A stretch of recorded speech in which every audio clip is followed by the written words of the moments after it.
The jungle of verdura stretched endlessly in all directions, a sea of green under the orange light of twin suns. Nathan Collins wiped sweat from his forehead as he stepped off the transport shuttle onto the landing pad of Outpost Horizon. The heat hit him like a wall. 6 years in Special Forces and 5 more as a xenobiologist had not prepared him for this place. "Welcome to the least exciting mission of your career," said Commander Laura Fisher. She was tall and stern, with short, gray hair and eyes that had seen too many failed expeditions. "I read your file.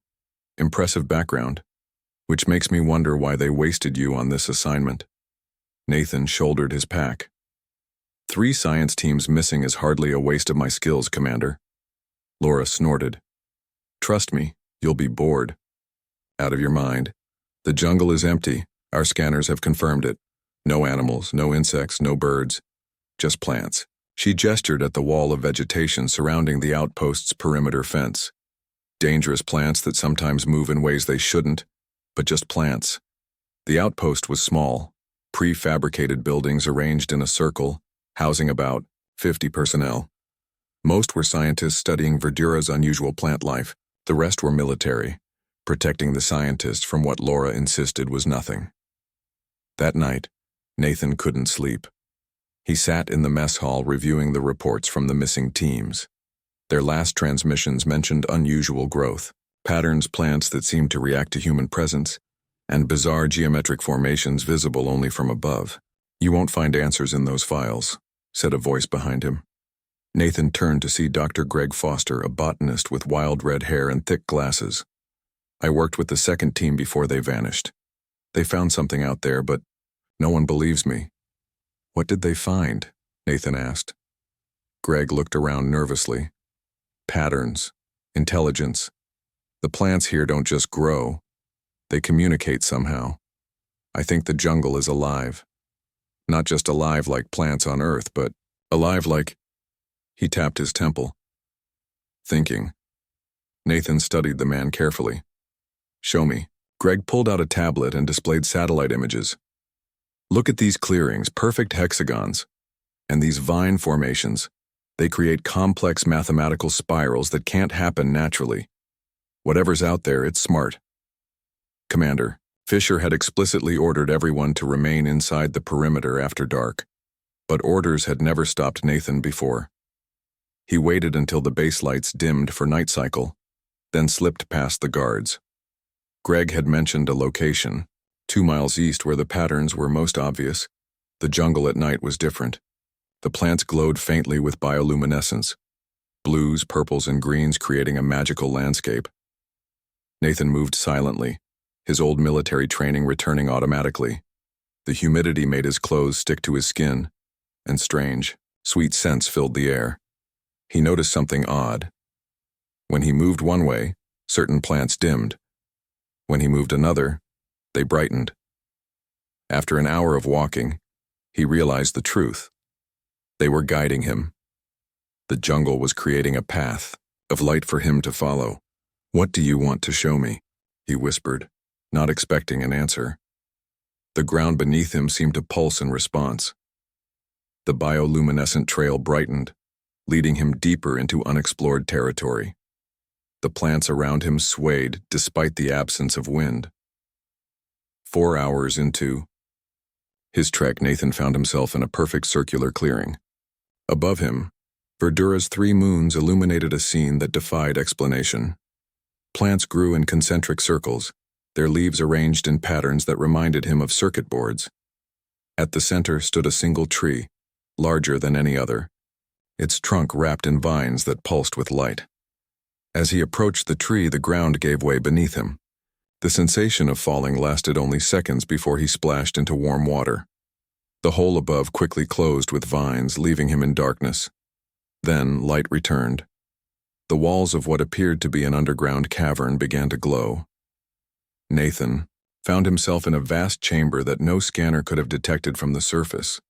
The walls were lined with what looked like technology, but unlike anything humans had built. Circuits made of living plant matter ran through crystal-like structures. Pools of luminescent liquid bubbled throughout the space.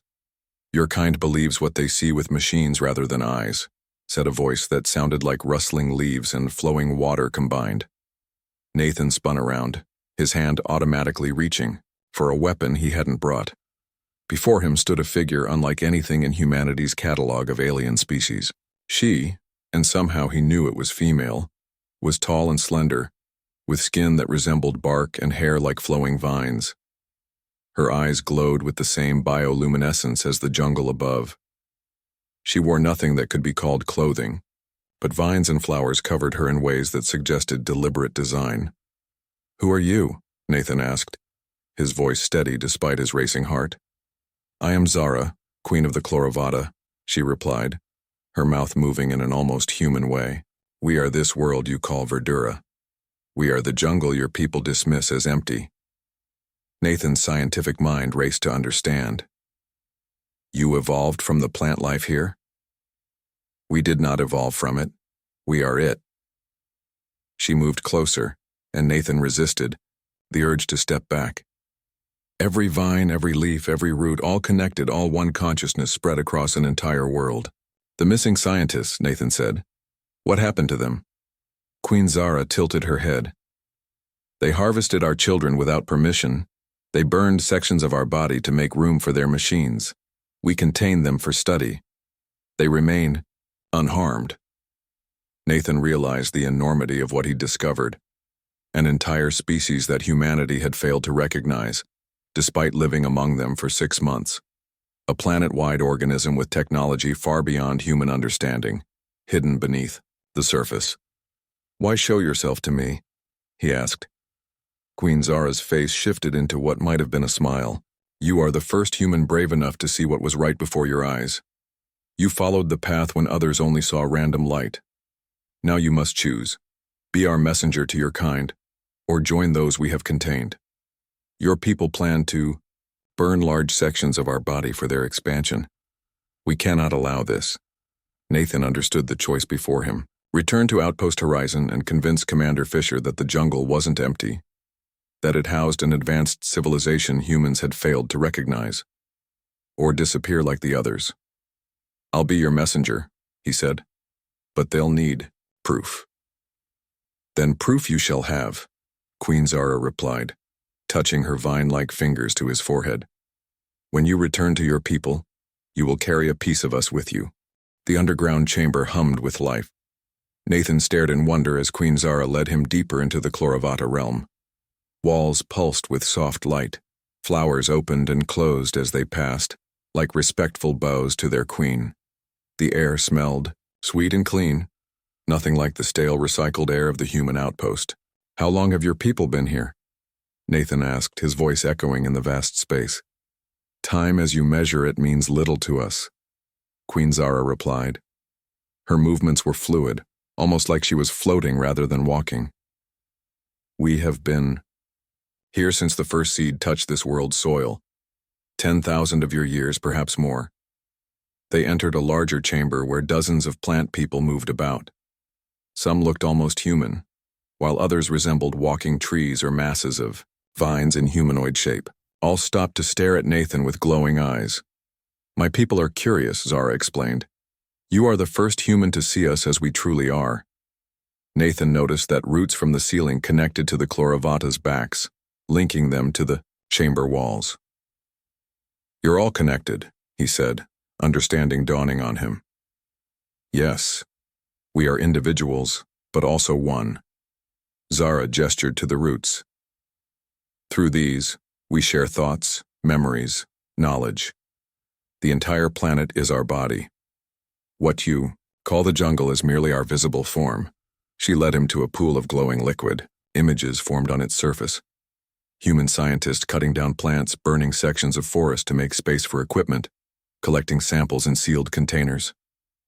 "Your people arrived 6 months ago," Zara said, her voice hardening. "They began destroying parts of us immediately. No communication, no attempt to understand, just taking." "They didn't know," Nathan said weakly. "Would it matter if they did?" Zara asked. "Humans see only resources to use, not life to respect." Nathan had no answer for that. He had seen enough human colonies to know she wasn't entirely wrong. The missing teams, he asked. Where are they? Zara led him through a series of tunnels to another chamber. Inside, behind walls of transparent plant material, were the missing scientists. They appeared to be sleeping, with vines gently wrapped around their bodies. Flowers bloomed beside each of them, releasing a fine mist. They are unharmed, Zara assured him. We keep them in a peaceful sleep while we study them, as they wish to study us. When we understand them better, perhaps, we can communicate. Nathan pressed his hand against the barrier. You can't keep them, their people are worried. Their people are planning to burn large sections of our body for expansion, Zara countered. We detected their communications. They call it clearing, the hostile environment. Nathan realized she was right.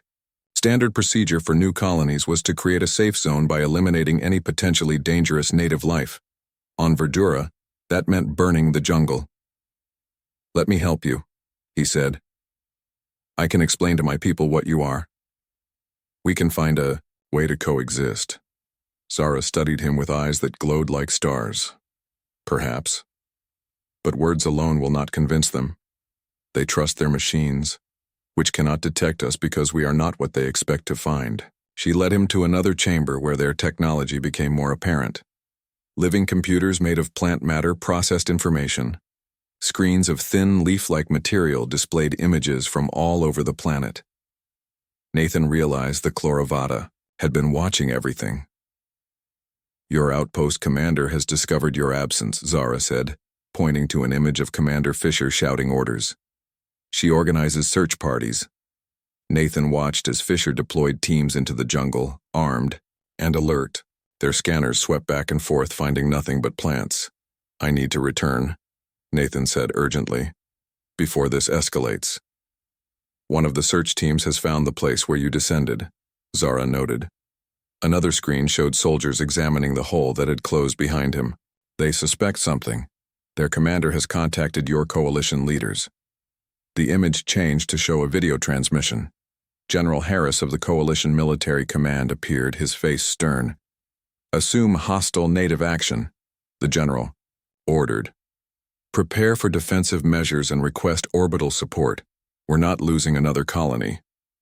Nathan's blood ran cold. Orbital support meant only one thing: burning the jungle from space.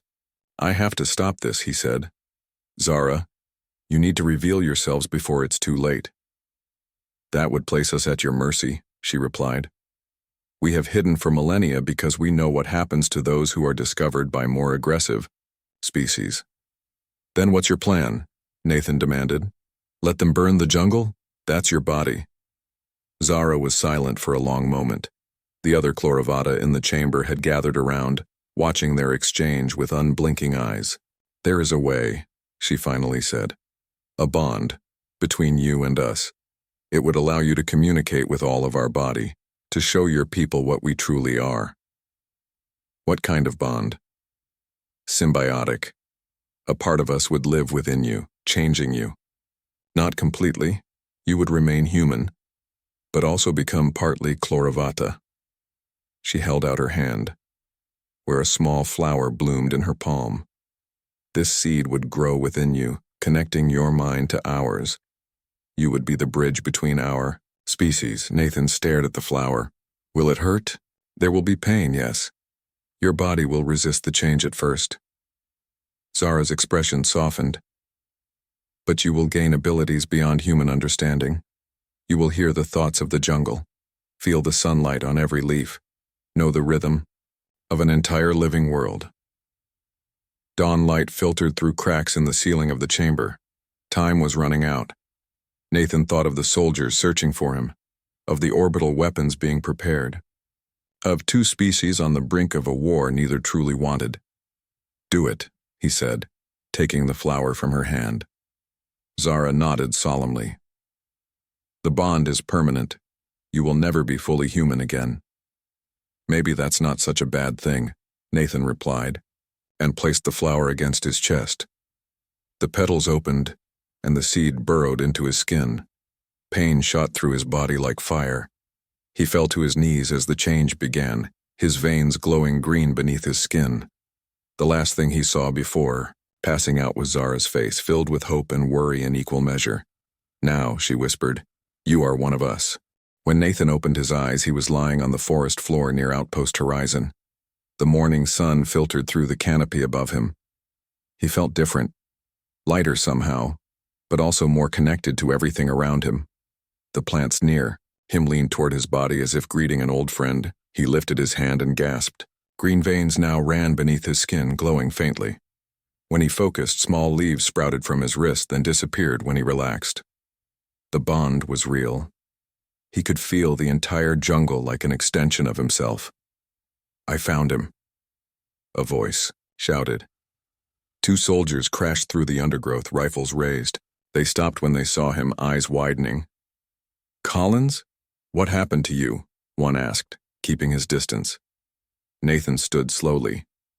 "I need to speak with Commander Fisher. It's urgent." The soldiers escorted him back to the outpost, walking several feet away as if afraid he might be contagious. Nathan could sense their fear. He could also sense the jungle watching through his eyes, experiencing the human outpost through him. Commander Fisher waited at the gate, her face a mask of controlled anger. That mask slipped when she saw the green glow beneath Nathan's skin and his eyes, which now shimmered with the same bioluminescence as the jungle at night. "Quarantine him," she ordered immediately. "Full biohazard protocol." Nathan didn't resist, as they led him to the medical unit. A team in protective suits took samples of his blood and tissue. They placed him in a sealed room with transparent walls, like a human version of the chambers where the Chloravata kept the missing scientists. Dr. Kelly Reed, the outpost's chief medical officer, studied him through the glass. "What happened to you out there, Collins?" "I found what we've been missing," Nathan replied. "The jungle isn't empty, it's alive. All of it, connected, intelligent. They call themselves the Chloravata." "They?" Fisher asked, entering the medical unit. "Who are they?" "Plant people," Nathan said, knowing how it sounded. "They evolved from the jungle itself. They've been watching us since we arrived. The missing science teams are safe. They're being kept in a sort of stasis until the Chloravata understand us better." Fisher's face hardened. "So they've been taking our people. That confirms hostile intent." "No," Nathan insisted. "They were protecting themselves. We've been destroying parts of their body without realizing it. The jungle is them." To demonstrate, he focused on the small potted plant in his quarantine room. The plant grew rapidly, reshaping itself into a miniature version of Queen Zara. Fisher and Dr. Reed stepped back in shock. "This is what I'm trying to tell you," Nathan said. "They're not our enemies unless we make them so." Fisher seemed unconvinced. "Whatever happened to you out there has compromised your judgment, Collins. You've been infected by something." "Not infected. Changed." Nathan pressed his hand against the glass. "I'm a bridge now, between humans and the Chloravata." His conversation was interrupted by alarms blaring throughout the outpost. Fisher grabbed a communication device. "What's happening?" she demanded. "Coalition transport incoming," a voice replied. "General Alan Pierce and a military unit there. Hear about the native threat." Nathan felt his heart sink. Through his connection to the jungle, he sensed Queen Zara's concern. They were running out of time. The transport landed an hour later. General Pierce was a tall man with cold eyes and a reputation for solving problems with overwhelming force. He entered the medical unit, barely glancing at Nathan before turning to Fisher. "Status report," he demanded. "We've found one of our xenobiologists," Fisher replied. "He claims to have made contact with intelligent plant-based life forms hiding in the jungle. As you can see, he's undergone some kind of biological transformation." Pierce studied Nathan like a curious specimen. "The Coalition Science Division will want to study him. Meanwhile, we proceed as planned. I've brought defoliant weapons to sanitize a 50-mile radius around this outpost. Whatever's out there, we're going to eliminate the threat." "You can't," Nathan shouted, slamming his hands against the glass. The plants in the room responded to his distress, growing rapidly and pressing against the walls of their containers. "You'd be committing genocide," Pierce raised an eyebrow. That reaction confirms my suspicions. He's been compromised, possibly controlled by whatever's out there. He turned to Fisher. Prepare him for evacuation to Coalition headquarters. We begin the operation at 600 tomorrow. After they left, Nathan sat in despair. He closed his eyes and reached out with his mind, searching for Zara through their bond. They're going to burn everything, he thought, hoping she could hear him. We need to act now. He felt a response, not words, but images and emotions. The Chloravata were preparing, but they needed more time. They feared exposure after millennia of hiding. The door to the medical unit slid open.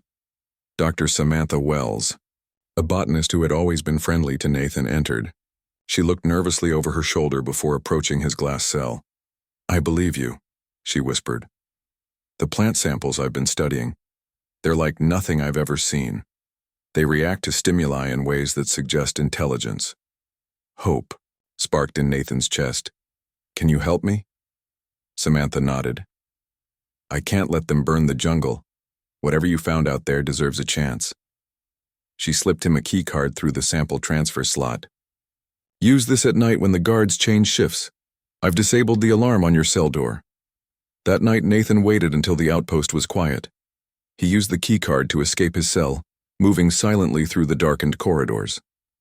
The plants in the research lab seemed to reach for him as he passed, sensing their kinship. Samantha met him by the communications array. What's the plan? She asked. We need to broadcast the truth to the entire coalition, Nathan replied. Show them what the Chloravata really are before Pierce can start his operation. As they worked to access the communication system, an alarm suddenly blared. A voice over the intercom announced, Perimeter breach. Unknown hostiles entering from the south. Nathan felt a surge of panic through his bond with the jungle. This wasn't the Chloravata. They were still holding back, waiting for his signal. Something else was attacking the outpost. Through the windows, he saw figures moving in the darkness. They weren't plant people, but humans in advanced combat gear. Mercenaries. Who are they? Samantha asked, fear in her voice. A memory flashed through Nathan's mind. Rumors of a corporation that had been tracking his career since his Special Forces days, interested in his encounters with alien biology. They must have followed him to Verdura, hoping to acquire whatever he found. We have a bigger problem, Nathan said grimly. People who want to exploit the Chloravata's biology. If they get what they want, this entire planet will be harvested for profit. As gunfire erupted outside, Nathan realized there was only one choice left. We need to get back to the jungle, right now. The only way to save both our peoples is to force them to meet. Gunfire echoed through the outpost as Nathan and Samantha slipped through a maintenance hatch in the perimeter fence. The night jungle welcomed them, plants bending away to create a path. Behind them, mercenary forces exchanged fire with outpost. Security. Who are those people? Samantha asked as they ran deeper into the darkness. Blackwood's crew, Nathan replied, his skin glowing faintly green, providing just enough light to see. Vince Blackwood. He works for Biosyn Corporation. They specialize in weaponizing alien biology. I've crossed paths with them before. The jungle seemed to guide them, opening paths and closing others. Nathan could feel the Chloravata network, adjusting to their movements, protecting them as they fled. How far to the Chloravata kingdom? Samantha asked, breathing hard. Miles. But distance works differently when you're connected to the jungle. Nathan placed his hand on a large tree trunk. We can use their network. The tree trunk split open, revealing a hollow space large enough for two people. Vines extended from inside, reaching for them. Trust me, Nathan said, seeing Samantha's hesitation. It's like their version of a transport system. They stepped inside, and the trunk closed around them. The vines wrapped gently around their bodies. Samantha gasped as they began to move rapidly through what felt like underground tunnels, carried by living matter that pulsed with bioluminescent light. Meanwhile, at the outpost, Vince Blackwood surveyed the situation with cold efficiency. He was a tall man with a cybernetic eye that glowed red in the darkness. His team of 12 mercenaries had secured the perimeter, but his primary target had escaped. "Find Collins," he ordered through his comm unit. "He's the key to everything. The woman with him is unimportant." Kate Winters, his second in command, and a former teammate of Nathan's from his Special Forces days, studied the jungle edge. "The vegetation is actively helping them," she reported. "Look how it closes behind them to block our path." Blackwood smiled thinly. "Confirmation of what our employer suspected. There's sentient control behind the plant life. All the more valuable." Inside the outpost, Commander Fisher and General Pierce had retreated to the command center with their remaining troops. They watched the security feeds with growing concern. "Those aren't planet natives," Pierce observed. "Professional mercenaries, well-equipped." "They timed their attack perfectly," Fisher said. "Right when we discovered Collins had escaped." Pierce's eyes narrowed. "They're after whatever Collins found in the jungle. If there's something valuable out there, I want the Coalition to control it, not private interests." He turned to his communications officer. "Contact the orbital fleet. Tell them to prepare for targeted strikes on any unusual structures or formations in the jungle."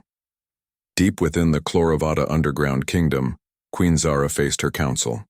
The chamber was filled with plant people of various forms, all connected to the central root system that hung from the chamber ceiling.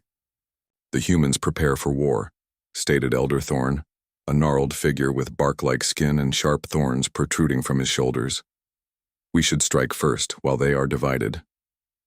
"Violence will only confirm their fears," countered Vine, a younger Chloravata whose body was composed mainly of flexible green vines. "The Collins human has proven not all of them wish us harm." Zara raised her hand for silence. "Our people have hidden for millennia, safe in our secrecy. That time has ended. The humans will not leave, and these new attackers seek to harvest our essence for profit." The chamber doors opened, and the root system delivered Nathan and Samantha into the council room. The human botanist looked around in wonder at the underground civilization. "It's beautiful," she whispered, taking in the living architecture and the plant people. "All these years studying plants, and I never imagined." Nathan approached Queen Zara, who studied him with concern. "Your transformation progresses quickly," she noted. "The bond is stronger than I anticipated." "We don't have time," Nathan said urgently. "The outpost is under attack by mercenaries. They want your biology for weapons.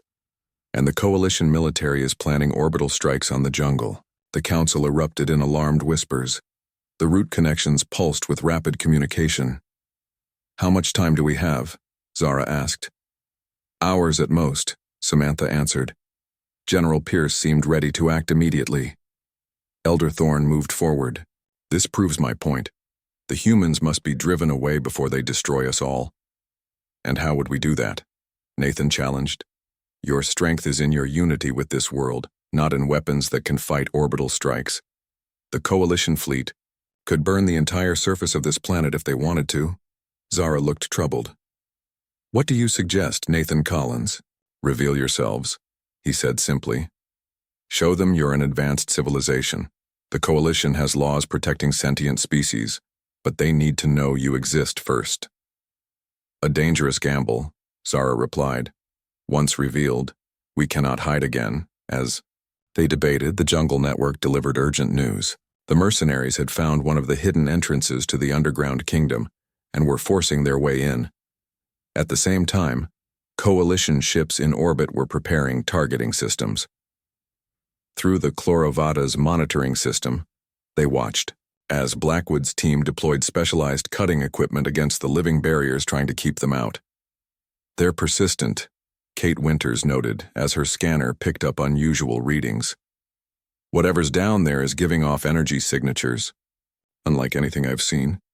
Blackwood smiled coldly. "Biosyn will pay us well for this discovery. The military applications alone are worth billions." Back in the council chamber, Nathan made his final plea.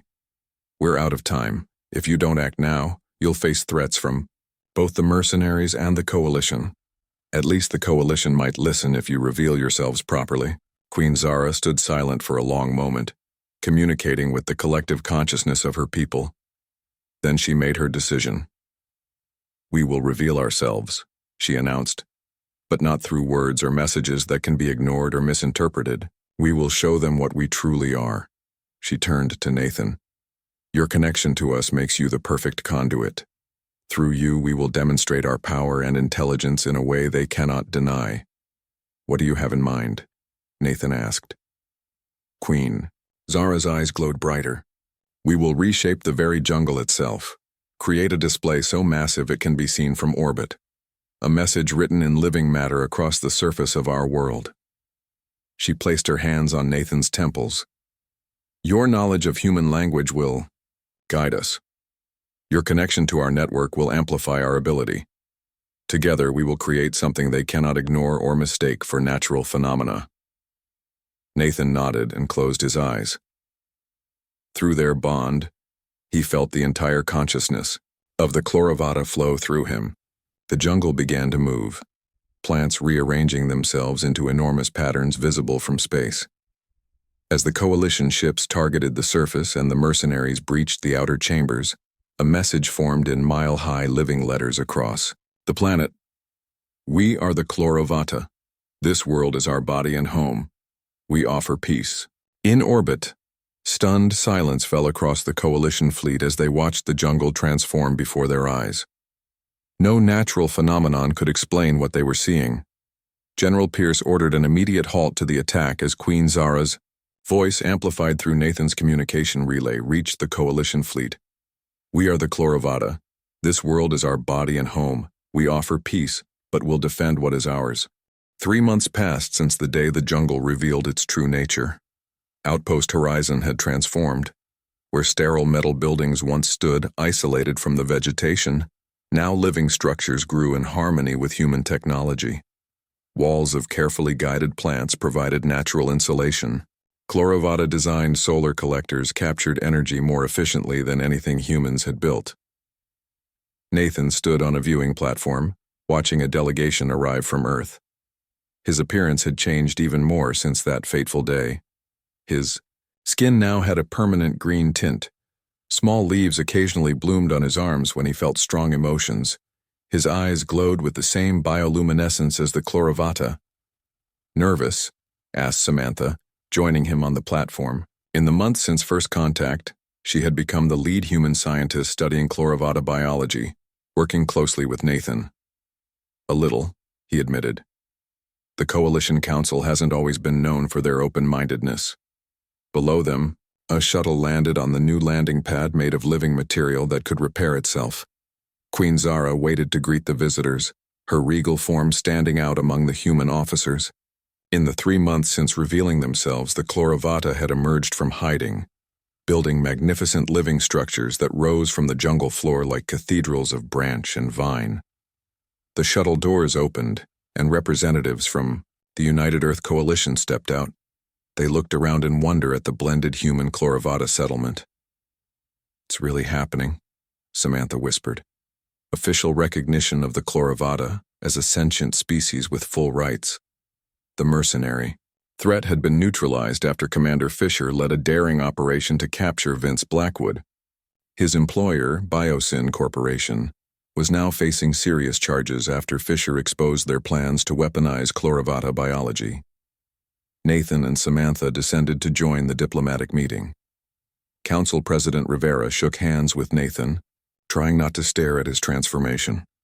"Mr. Collins," Rivera said, "your reports have been illuminating.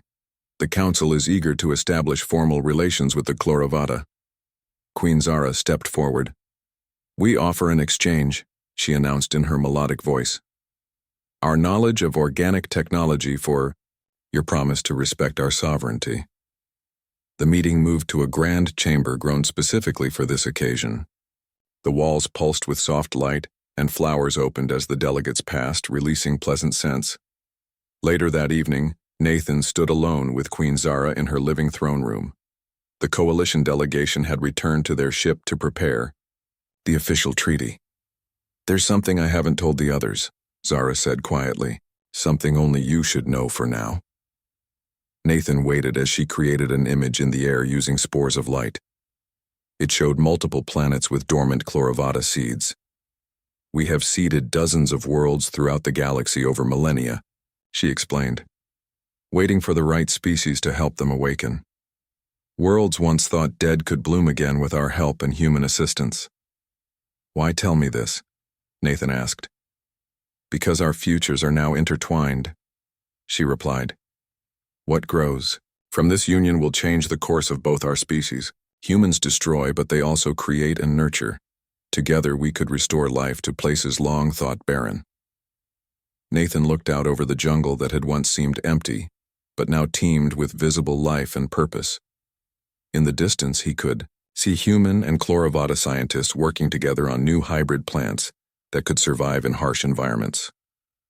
Samantha had already begun adapting Chloravata healing techniques to treat human diseases.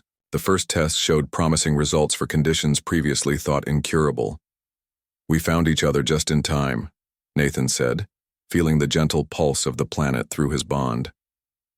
Queen Zara nodded. The jungle was never empty. It was waiting, as were we all. Around them, new growth sprouted from old soil, reaching toward the light of different suns but growing stronger together than either could alone.